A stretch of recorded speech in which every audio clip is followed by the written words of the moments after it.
도원동 실외 골프 연습장 건립을 두고 환경단체도 반대 의견을 냈습니다. 기자회견을 통해 도원지 주변의 생태 환경을 보호해야 한다는 입장을 내놓습니다. 남구 대명구동 복지팀이 고독사 안심앱을 통해 수신된 긴급 구호 요청 문자로 고독사 위기에 처한 은둔형 외톨이 중년 남성을 긴급 구조해 화제가 되고 있습니다.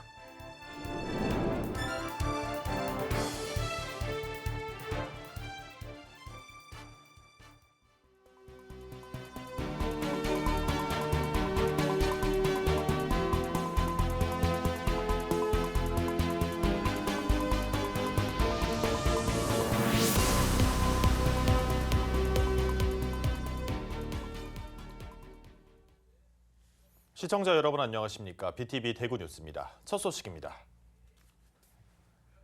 달서구 도원동 실외 골프 연습장 건립에 대한 반대 여론이 높은 가운데 처음으로 환경단체가 반대 움직임에 동참했습니다. 이들은 도원지 주변이 환경적으로 보존해야 할 가치가 높은 지역이라며 실외 골프 연습장 건립 허가를 당장 취소해야 한다고 주장했습니다. 천혜열 기자가 취재했습니다. 도원지에는 수달이 살고 있습니다. 지난 2019년 처음 모습을 보인 뒤 지금도 종종 목격담이 전해지고 있습니다. 당시 달서구는 천연기념물이자 멸종위기 야생동물인 수달이 다른 야생동물의 공격을 피할 수 있도록 도원지 안에 인공섬을 만들었습니다. 수달이 살기 좋은 환경을 만들겠다던 달서구는 그로부터 5년이 지난 지금 도원지 모뚝 아래에 실외 골프 연습장 건축을 허가하는 양면성을 보였습니다. 또다시 달서구청 앞에 모인 도원지 주변 사람들은 실외 골프 연습장이 주변 생태 환경을 파괴하는 주범이 될 것이라며 건축 허가 취소를 촉구했습니다. 골프 연습장이 들어서면 술달과 원앙도 살 수 없고 자연 생태와 미관이 훼손되고 대구 시민들로부터 외면받는 공원이 되고 말 것입니다. 이런 괴물 같은 골프장 허가는 반드시 취소되고. 환경단체도 처음으로 우려의 뜻을 나타냈습니다. 도원지와 주변 삼필봉 일대는 사기나 오소리, 너구리 등 야생 동물부터 멸종 위기종인 황조롱이와 참매와 같은 맹금류들이 출몰하는 지역이기 때문에 생태적으로 가치가 높다고 주장했습니다. 또 실외 골프 연습장 예정 부지가 대구의 공기를 바꿀 수 있는 이른바 3대 바람길 가운데 하나라며 이를 막을 경우 대기 환경적으로 적지 않은 영향을 미칠 수 있다고 내다봤습니다.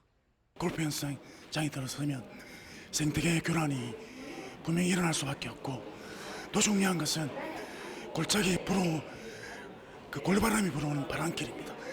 바람길을 막아서기 때문에 달서구 전체의 기온 상승에도 큰 영향을 끼치기 때문에 거기에 들어서는 것은 환경적이나 입지적이나 경관적으로 전혀 맞지 않는. 한편 주민들과 환경단체 측은 이러한 내용이 담긴 항의 서한을 전달하기 위해 달서구청 진입을 시도했고 이 과정에서 구청 직원들과 여러 차례 충돌을 빚기도 했습니다.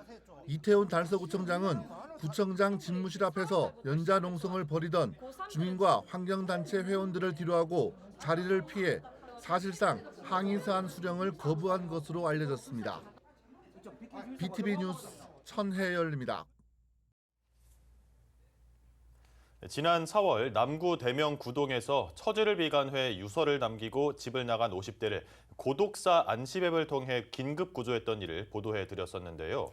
최근에도 고독사 안심앱 긴급 구호 요청 문자로 고독사 위기에 처한 은둔형 외톨이 중년 남성의 생명을 구한 일이 있었습니다. 우성문 기자가 현장을 다녀왔습니다. 대구 남구 대명구동 주택가 다세대 주택. 현관문을 열자 8평 정도의 원룸이 온갖 쓰레기들로 가득 차 있습니다. 이 건물 세입자 40대 A씨의 집입니다. 지난달 18일 대명구동 행정복지센터 고독사 안심 앱에는 12시간 동안 휴대폰 미사용이라는 문구와 이 집의 위치 정보가 전달됐습니다. 맞춤형 복지팀이 곧바로 출동해 와보니 오물과 쓰레기로 쌓인 방 안 침대 밑에 A씨가 쓰러져 있었습니다. 긴급 구호 문자를 받고 출동했을 때 대상자분은 요 틈에 쓰러진 채로 의식이 혼미한 상태로 계셨습니다. A씨는 수년간 사위와 단절된 상태로 은둔 외톨이 생활을 하고 있었고 휴대전화에는 건물 주인 단 한 명의 번호만 저장돼 있었습니다. 현재 병원에 입원 중인데 대구시 주거복지센터에서 A씨가 새로운 삶을 시작할 수 있도록 집을 말끔하게 청소하고 상담을 통해 삶의 의지를 다잡는 데 도움을 주고 있습니다. 상담을 해본 결과 오래전부터 이제 혼자 가족도 없이 이제 혼자 사시는 분이셨고 경제적 문제로 인해 가지고 이렇게 병을 치료를 못 받고 있는 상태였고 사회적으로 이렇게 자신의 그 이웃과는 단절이 되고 마음의 벽을 스스로 쌓고 계시는 분들이 이제 많으시다 보니까 저희 센터에서는 그런 분들이 조금이라도 좀 세상과 이웃과 가족들과 좀 더 이렇게 세상으로 나갈 수 있는 발판을 대명구동 행정복지센터는 지역사회관계망과 연계해 A씨의 사회적 고립을 해소하기 위한 대책도 추진키로 했습니다. 대명구동에서는 다양한 지역사회 안전망을 활용하여 집 청소는 물론 사회적 고립 해소를 위해 적극적으로 지원할 예정입니다. 대명구동에서는 4월에도 처지를 비관해 자살을 기도한 50대 장애인을 구하는 등 지난 3월 고독사 안심앱 사업을 시작한 이후 석 달여 만에 2명의 소중한 생명을 구했습니다. 고독사 안심앱은 1인 가구를 대상으로 일정 시간 이상 휴대전화를 사용하지 않으면 행정복지센터에 긴급 구호 문자가 자동 전송돼 위급 상황에 대응할 수 있는 행정 서비스입니다. BTV 뉴스 우승문입니다. 마을의 인적 물적 자원을 활용해 지역의 문제를 해결하고 일자리도 만드는 기업을 마을 기업이라고 합니다. 올해 전국 16개 마을 기업이 우수 마을 기업에 선정됐는데요. 포항에 있는 동네 언니 협동조합이란 곳도 이름을 올렸습니다. 비결이 뭔지 공희철 기자가 소개합니다. 2,700여 세대가 사는 포항 용흥동의 한 대단지 아파트입니다. 성냥갑 같은 이 아파트 사이에 작은 카페가 눈에 띕니다. 이 마을에서 육아로 경력 단절 여성이 된 8명이 뜻을 모아 문을 연 곳입니다. 이 공간이 특별한 이유, 매월 지역 홀몸 노인을 위해 행복 쿠폰을 발급하고 생일상 차려드리기 등 마을 주민을 위한 나눔 활동을 이어가고 있는 겁니다. 아니요, 선생님하고 하면 오고 그런 또 영동에 이런 거 있다는 그 전 자랑이지요. 좋지, 기분도 좋고 항상 기뻐요 그게. 경력 단절 여성들의 사회 재진출을 위한 공간 지원과 지역 나눔 활동의 결과 올해 우수 마을 기업 심사에서 경북에선 2곳이 선정됐는데 이곳이 포함됐습니다. 우리 용동에서 마을 사람들과 주민들과 어울려가는 모습을 좀 좋게 평가받은 것 같아요. 최근에는 그 지역에 계신 홀몸 어르신들과 함께하는 프로젝트들을 저희가 몇 가지 진행하고 있는데 아마 이런 지역성 이런 부분들이 좋은 평가를 받은 것 같습니다. 마을 기업 운영 6년 차, 자립을 위한 새로운 수익 사업에도 도전장을 내밀었습니다. 수제 도시락 배달 사업을 통해 내실을 다진다는 계획입니다. 물론 기존 나눔 활동도 확대해 마을의 활력을 더할 각오입니다. 모든 주민들이 편안하게 오셔가지고 여유 있게 행복하게 지냈으면 그런 공간이 됐으면 합니다. 문턱이 조금 낮은 공간, 문득 생각나는 공간, 편안한 공간, 그런 공간이 됐으면 합니다. 지역 주민이 지역 자원을 활용한 수익 사업을 통해 공동의 지역 문제를 해결하는 마을 기업. 포항 용흥동 마을 주민들이 모여 시작된 이 공간에서는 오늘도 마을 주민들의 일상을 담아 특별함을 나누는 소통의 공간이 되고 있습니다. HCN 뉴스 공희철입니다. 최근 들어 시내버스 같은 대중교통도 콜택시처럼 부르면 오는 이른바 수요 응답형 버스가 미래 교통수단으로 주목받고 있죠. 세종시에서는 도심형과 농촌형 두 가지로 나눠 운영되고 있는데요. 일명 DRT라 불리는 이 두 가지 버스 운영의 현주소를 알아보고자 합니다. 먼저 지난달까지 한 기업의 실증 사업으로 셔클이라는 이름으로 운영돼 오다 이달 들어 세종시가 바통을 이어받아 새롭게 선보이고 있는 일명 이응버스의 변화된 모습을 김우순 기자가 취재했습니다. 세종시 보람동의 한 버스 정류장에 14인승 승합차가 들어옵니다. 도시명 수요 응답형 교통수단, 일명 이응버스입니다. 승객이 스마트폰 앱으로 버스를 호출하면 가장 효율적인 경로에 있는 버스가 배차돼 원하는 목적지까지 데려다주는 콜버스 개념입니다. 이응버스는 기존 노선버스에 비해서 노선이 고정되어 있지 않습니다. 네, 이로 인해서 시민 여러분들이 효율적으로 이동하시는 데 편리한 이동수단입니다. 기존엔 셔클이란 이름으로 운영됐던 이 버스가 이달부턴 이응버스란 새로운 이름을 달고 운행에 들어갔습니다. 현대자동차가 지난 3년간의 실증을 마치고 지난달 말 운행을 종료하자 세종시가 정규 사업으로 전환해 직접 운영에 나선 겁니다. 이를 계기로 운행 범위도 기존 신도시 1, 2생활권에서 3, 4생활권과 6생활권까지 신도시 전 지역으로 확대됐습니다. 셔클이 이제 1, 2생활권에서만 운영이 됐었어요. 그러니까 그거를 알고 굉장히 편리하겠다. 언제 우리 마을에도 올까 이제 사실은 고민을 하고 기대하고 있었는데 이제 오늘 이렇게 드디어 7월부터 이제 시승이 된다고 해서 환영하고 있습니다. 운행 시간도 확대됩니다. 기존 새벽 6시 50분부터 밤 9시 30분까지 운행됐던 것이 새벽 6시부터 자정까지로 늘었습니다. 운전기사 배정 방식이 기존 버스 한 대당 1명에서 2명으로 늘었기 때문입니다. 세종시는 전체 30대 가운데 우선 15대의 버스만 투입한 상황으로 오는 7일까지 시범 운행을 마치고 운행 대수를 순차적으로 늘려갈 계획입니다. 이응버스의 새로운 도입과 함께 시민 여러분들께서 그동안 불편했던 택시 이용이라든가 버스 이용에 조금이라도 도움이 됐으면 하는 바람입니다. 다만 실증 기간 동안 현대차에서 보전했던 운영 손실금을 앞으로는 세종시가 대부분 떠안아야 하는 건 부담입니다. 올해 하반기에만 운송사업자에게 지원하는 보조금이 24억 원에 이르고 이는 해를 거듭할수록 늘어날 전망입니다. 세종시의 직접 운영으로 진짜 시험대에 오르게 된 도시명 DRT 이응버스. 또 하나의 대중교통 혁신 사례로 자리할지 아니면 예산 먹는 하마로 전락할지 귀추가 주목됩니다. BTV 뉴스 김우순입니다. 앞으로 10년 대구 도시철도망 구축 계획과 사업의 방향을 제시하는 연구 용역이 현재 진행 중인데요. 이 용역에 당초 순환선 노선으로 결정됐던 서구 관통 노선을 최우선 사업 대상지로 담아달라는 내용의 건의문이 대구시에 접수됐습니다. 용역 결과는 내년 하반기에 나옵니다. 김민재 기자가 보도합니다. 현재 대구시는 향후 10년 새로운 대구 도시철도망 구축 계획을 세우는 연구 용역을 진행하고 있습니다.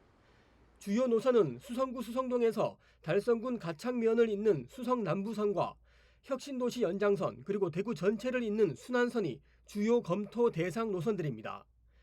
이 중 순환선 노선은 전임 권영진 대구시장 당시 서구를 관통하는 서대구로가 최종 노선으로 결정됐지만 홍준표 시장 취임 이후 더 큰 순환선을 표방하며 재검토됐습니다.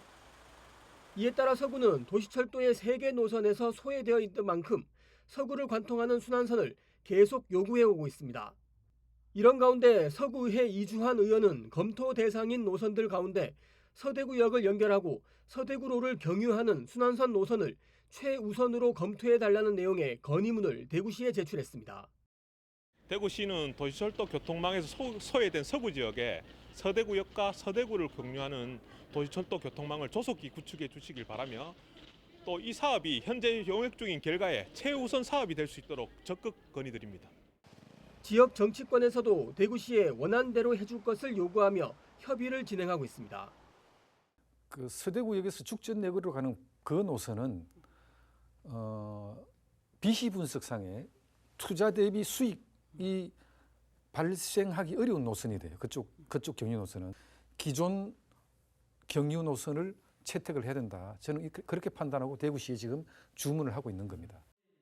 대구 도시철도망 구축계획 수립 용역 결과는 내년 11월쯤 나올 예정입니다. 용역 결과 서구를 관통하는 원안 노선대로 최적의 노선이 나오지 않을 경우 큰 후폭풍도 예상됩니다. BTV 뉴스 김민재입니다. 대구시 교육청이 양방향 공동통합구역을 도입합니다. 주소지에 의해 정해진 학교 대신 공동통합구역 안에서 내가 가고 싶은 학교를 선택할 수 있는 제도인데요. 대구에서는 우선 3개 권역에서 시범 운영해보고 확대 여부를 결정하기로 했습니다. 천혜열 기자가 전해드립니다. 대구시 교육청이 양방향 공동통합구역 제도를 도입합니다. 소규모 학교를 인근의 다른 학교와 하나의 통합구역으로 묶는 제도입니다. 학생 수가 200명 이하인 도심학교와 60명 이하인 군지역 학교가 대상입니다. 현재 초등학생은 주소지에 의해 정해진 학교를 가야 합니다. 다시 말해 선택권이 없다는 건데 양방향 공동통합구역 제도가 도입되면 공동통합구역 안에서 내가 원하는 학교를 임의로 선택할 수 있게 됐습니다. 이 선택에는 입학은 물론 전학도 포함됩니다.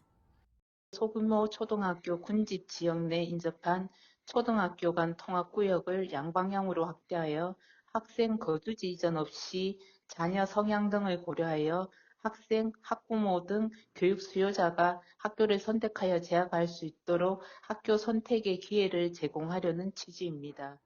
이번 시범 운영은 3개 권역에서 먼저 이루어집니다. 비상권이라고 해서 서구에 있는 북비산초와 비봉초, 비산초등학교가 같은 통합구역으로 묶입니다. 상인, 상원, 월곡, 월천초등학교가 상인권으로 신당, 신서, 와룡초등학교가 성서권이라는 이름으로 학생들의 선택을 받게 됩니다. 모두 학력 인구 감소가 빠르게 진행되고 있거나 구도심 공동화에 따른 인구 유출이 많은 지역입니다. 대구 지역 초등학생은 2015년 12만 9천 명 정도였다가 5년 뒤인 2020년에는 12만 2천 명까지 떨어지더니 올해는 11만 6천여 명까지 내려앉았습니다. 교육계 안팎에서는 2030년쯤에는 7만 3천 명 수준까지 추락할 것으로 예상하고 있습니다. 수요자 중심 학교 선택권은 보장하고 나아가 저출산에 따른 학력 인구 감소로 변화하는 교육 환경에 사전 대비하기 위한 우리 교육청 노력의 일환입니다. 앞으로도 학력 인구 감소 속에 학생 교육력 제고를 위해 양방향 공동통합구역 제도는 대상 학교와 학부모 등의 의견을 수렴해 통합구역 조정협의회를 거쳐 내년 3월부터 운영됩니다. 대구시 교육청은 통합구역 내 학생들의 이동 추이를 분석한 이후 이 제도의 확대 여부를 면밀하게 검토한다는 계획입니다. BTV 뉴스 천혜열입니다. 신천 둔치 대봉교 인근에 야외 물놀이 시설인 신천 사계절 물놀이장이 준공돼 공식 개장을 앞두고 있습니다. 1년 전에는 신천 둔치 희망교 부근에 야외 물놀이장을 열었는데 개장한 지 사흘 만에 집중호우로 신천이 범람하면서 물놀이 시설이 모두 유실된 적이 있습니다. 따라서 신천 물놀이장이 여름철 시민 휴식 공간으로 각광받을 거란 기대와 함께 기후 위기에 따른 피해 우려도 교차하고 있습니다. 우성문 기자의 보도입니다. 신천 둔치 대봉교 남단 신천 사계절 물놀이장 조성 공사가 완료됐습니다. 오는 13일 정식 개장하며 1일 최대 수용 인원은 1,800명입니다. 대구시가 작년 6월부터 시비 95억 원을 투입해 여름 물놀이장, 겨울 스케이트장 등 사계절 다용도로 활용할 수 있는 공간으로 단장했습니다. 국내 최초로 하천에 설치되는 파도풀과 유아 동반 가족을 위한 유스풀, 가족풀, 어린이 물놀이 기구 7종이 설치됐습니다. 특히 대구 도심 속에 있어 멀리 떠나지 않아도 편리하게 바캉스를 즐길 수 있습니다. 신천은 대구 시민들이 가장 사랑하는 서울의 청계천의 모델이 된 그런 하천입니다. 앞으로 우리 신천이 보다 명소가 되고 대한민국에서 어떤가는 그런 도심 속 숙공원이 되도록 저희들이 노력하겠습니다. 다만 기후위기에 따른 집중호우로 신천이 범람할 경우 발생하게 될 피해 방지 대책은 마땅치 않습니다. 작년 7월에는 신천 둔치 희망교 부근에 야외 물놀이장을 열었다가 개장 사흘 만에 집중호우로 유실되는 일도 있었습니다. 이에 대구시는 퇴적물을 걷어내는 준설 작업으로 수침을 더 깊게 했고 종전 임시시설물로 운영해오던 데서 고정시설물로 교체했습니다. 하지만 준설 작업을 했더라도 하천 폭이 좁아 집중호우로 갑자기 물이 불어나면 상류에서 토사와 각종 인공시설물까지 휩쓸려 내려와 범람을 막기는 어려울 것으로 예상됩니다. 이렇게 잘 만들어 놓으니까 아주 진짜 대구 시민으로서 진짜 기쁘게 생각해요. 원래는 여기 신천을 깨끗하게 정리를 했잖아요. 잘 배수가 되지 않겠나 이런 생각을 합니다. 관리를 좀 잘해줬으면 싶어요. 처음에는 막 이렇게 잘 해놨다가 관리가 부실하니까. 시민들은 신천 사계절 물놀이장이 새 명물이 되길 바라면서도 불필요한 예산 낭비가 되지 않도록 철저한 관리도 당부하고 있습니다. BTV 뉴스 우성문입니다.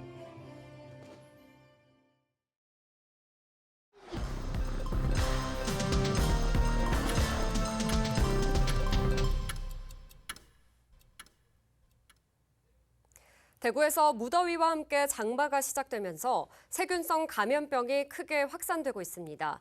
대구시는 지난 5월부터 발생하기 시작한 세균성 장관 감염증 환자가 최근에는 일주일에 200명에서 최대 250명까지 발생하고 있다며 주의보를 발령했습니다. 이는 산발적인 노로바이러스와 특히 여름철에 급증하는 살모넬라균의 증가가 영향을 준 것으로 분석됩니다. 세균성 감염병은 주로 음식을 먹다 발병하며 잠복기를 거쳐 설사나 발열 등의 증상을 보입니다. 서대구역 내거리를 중심으로 총 4면에 조성된 서대구역 광장 주차장이 오는 11월 개장할 예정입니다. 대구시는 서대구역 내거리를 중심으로 총 3만 제곱미터 넓이의 광장 주차장을 오는 9월 준공해 11월에 개장한다고 밝혔습니다. 총 4개 공간 중에서 1, 2면은 광장으로, 3, 4면은 276면 규모의 주차장으로 사용됩니다. 한편 대구시는 광장과 주차장의 운영기관으로 대구공공시설관리공단을 지정했습니다. 대구 내일학교가 성인 학습자를 모집합니다. 대구시 교육청이 운영하는 대구 내일학교는 학력 인정 문해교육 프로그램으로 학령기에 배움의 기회를 놓친 만 18세 이상의 성인이 초등학교와 중학교 학력을 인정받을 수 있는 과정입니다. 초등과정 2학급과 중학과정 6학급을 운영하는데 현재 194명의 재학생이 졸업과 진급을 앞두고 있습니다. 참여를 원하는 사람은 입학 신청서를 작성해 오는 26일까지 대구시 교육청 교육복지과로 제출하면 됩니다.